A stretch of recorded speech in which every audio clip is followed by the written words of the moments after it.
Hello दोस्तों, आप सभी का स्वागत है अगस्त्या क्लासेज के ऑनलाइन प्लेटफॉर्म पे।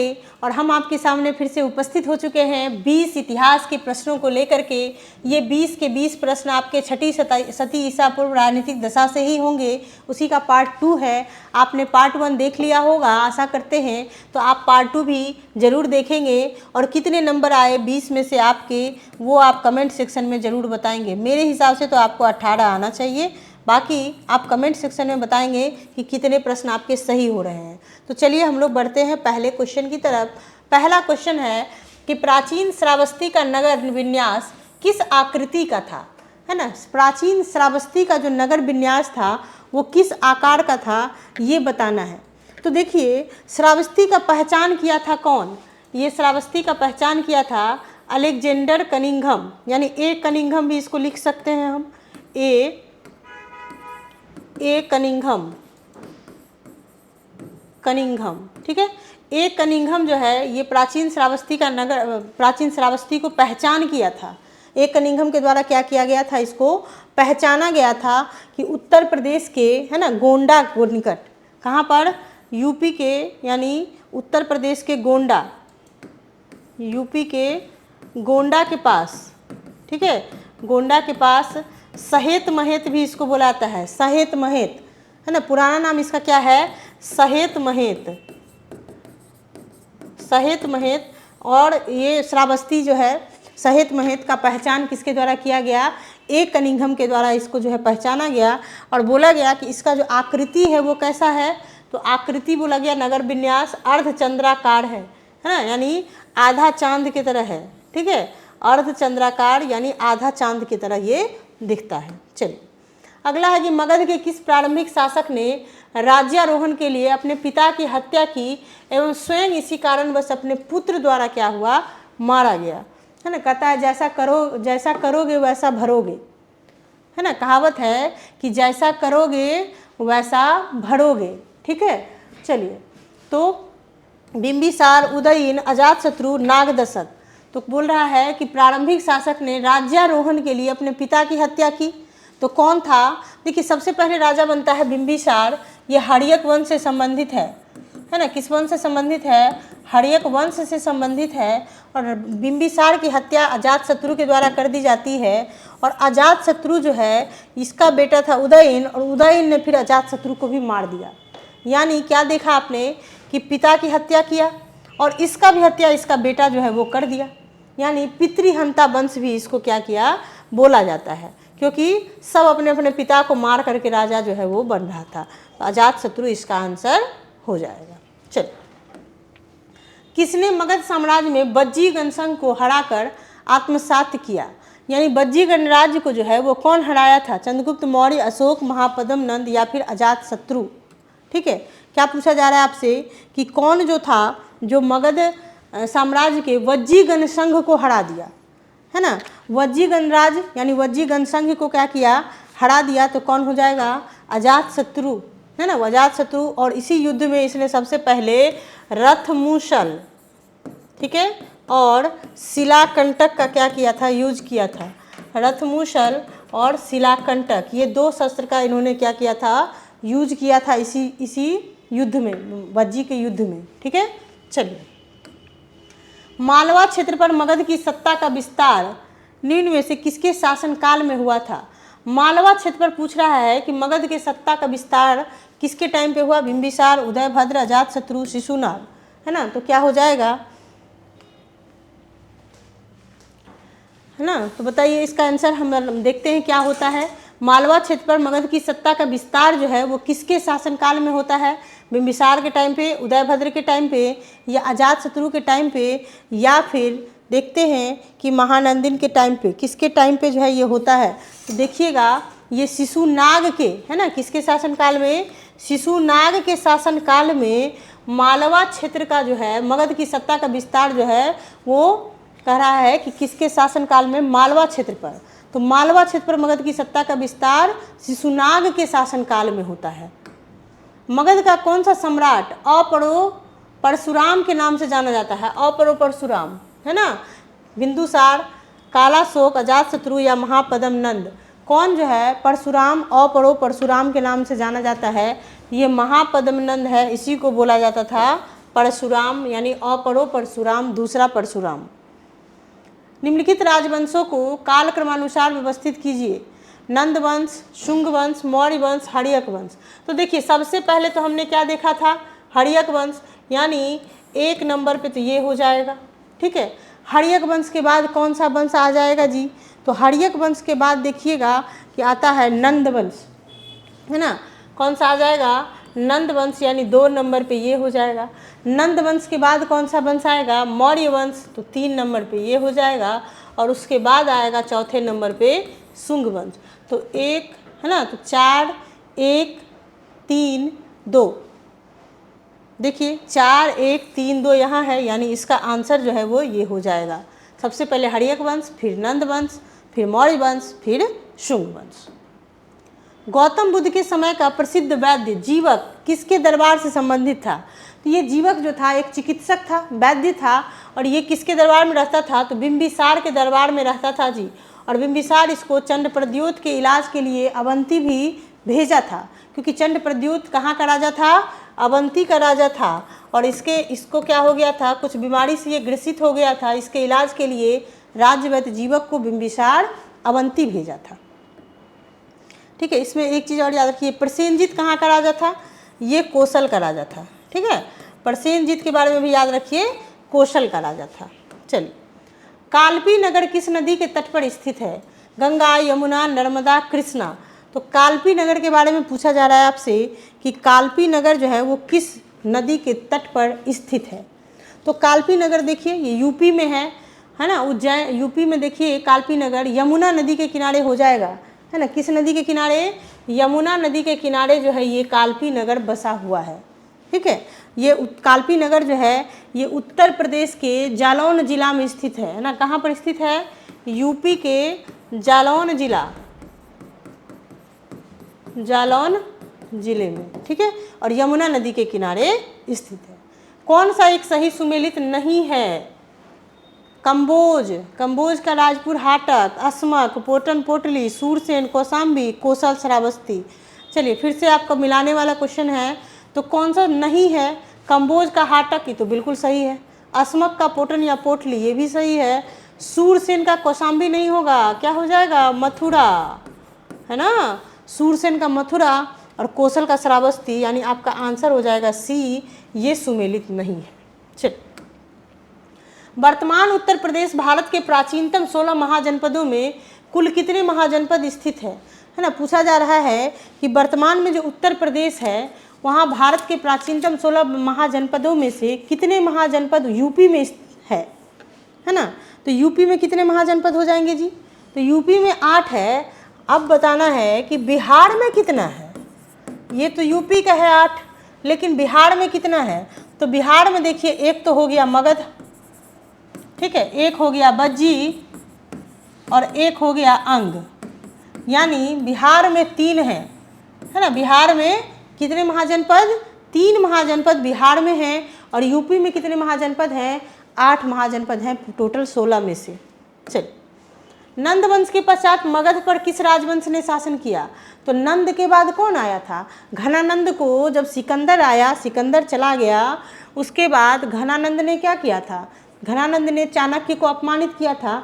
चाणक्य ने प्रण ले लिया कि जब तक हम इसको हटाएंगे नहीं, राजा पद से हटाएंगे नहीं, हम अपनी शिखा नहीं बांधेंगे, है ना। शिखा बुलाता है, देखिएगा आचार्य वगैरह लोग पीछे में पूरा बाल छिला हुआ रहेगा और पीछे में इतना सारा बाल रखे रहते हैं, है ना, उसको शिखा बोला जाता है।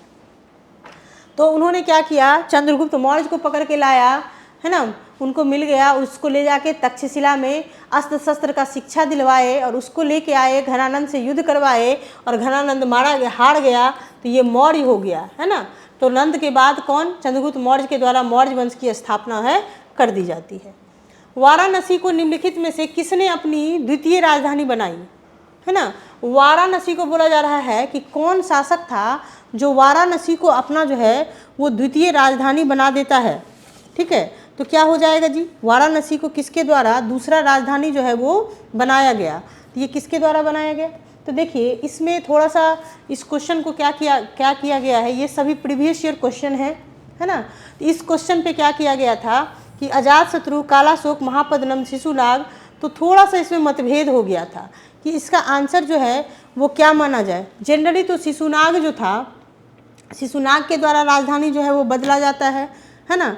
तो वाराणसी जो है वो शिशुनाग को ही माना गया कि शिशुनाग ही जो है ये क्या किया है, वाराणसी को दूसरी राजधानी के रूप में बनाया था। ठीक है, चलिए अजातशत्रु के वंश का नाम क्या था।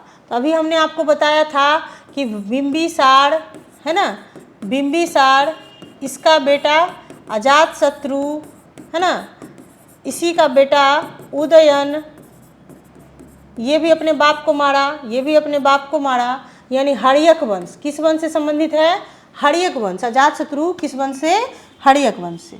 चलिए अगला है कि राजकुमार जो अपने पिता की मृत्यु के लिए उत्तरदायी था।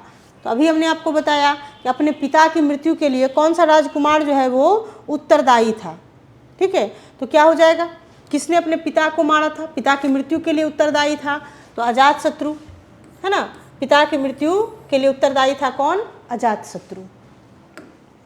पाटलिपुत्र को किस शासक ने सर्वप्रथम अपनी राजधानी बनाया, है ना। तो पाटलिपुत्र को सबसे पहले राजधानी कौन बनाया, चंद्रगुप्त मौर्य, अशोक महान, चंद्रगुप्त विक्रमादित्य या कनिष्क, है ना। अगर उदयन रहता ऑप्शन में तो उदयन को टिक करते, लेकिन ऑप्शन में उदयन नहीं है तो चंद्रगुप्त मौर्य हो जाएगा जी, है ना। क्या हो जाएगा,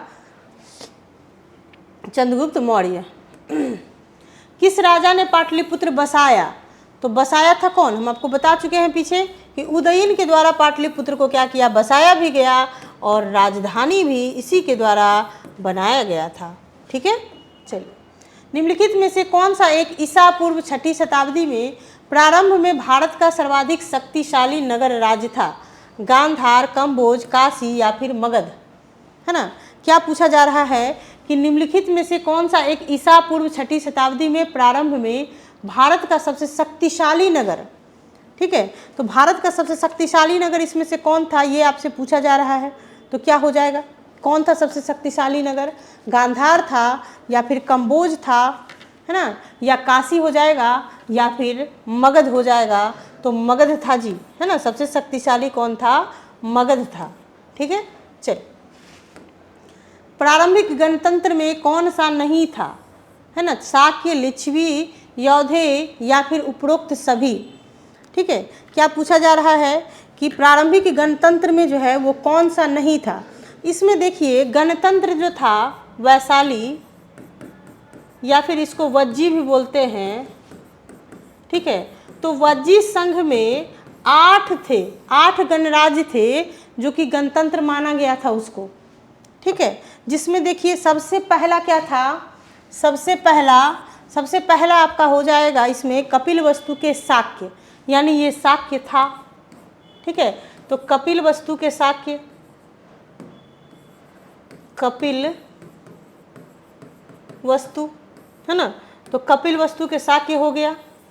ठीक है, इसके बाद देखिए, इसके बाद है सुमारगिरी के भग्ग, है ना, क्या हो जाएगा, भग्ग। ये भग्ग कहाँ का था, सुमारगिरी, है ना, सुमारगिरी।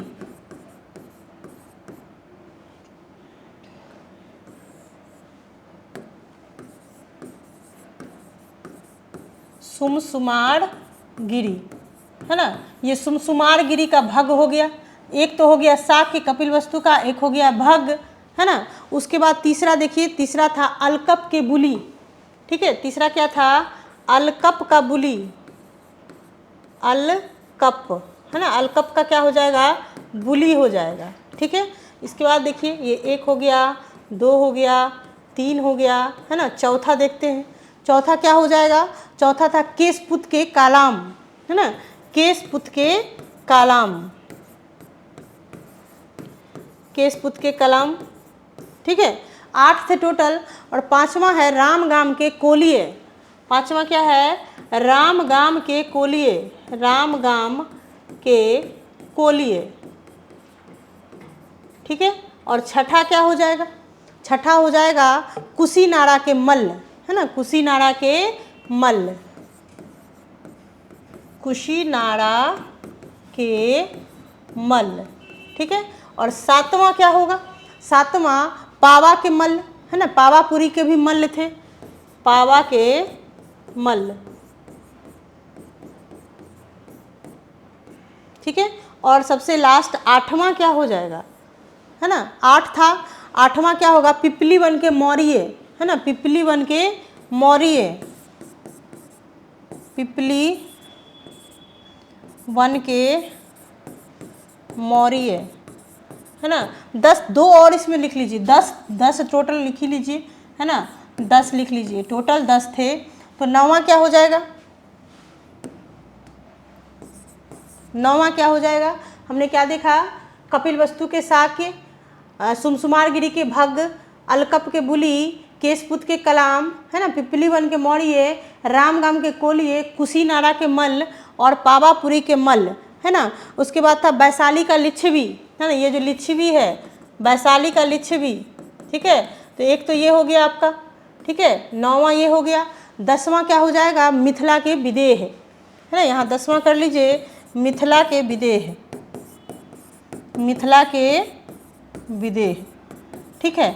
अब देखिए कि शाक्य था, लिच्छवी भी था, यौधेय नहीं था, है ना। तो कौन सा नहीं था, यौधेय नहीं था, ठीक है।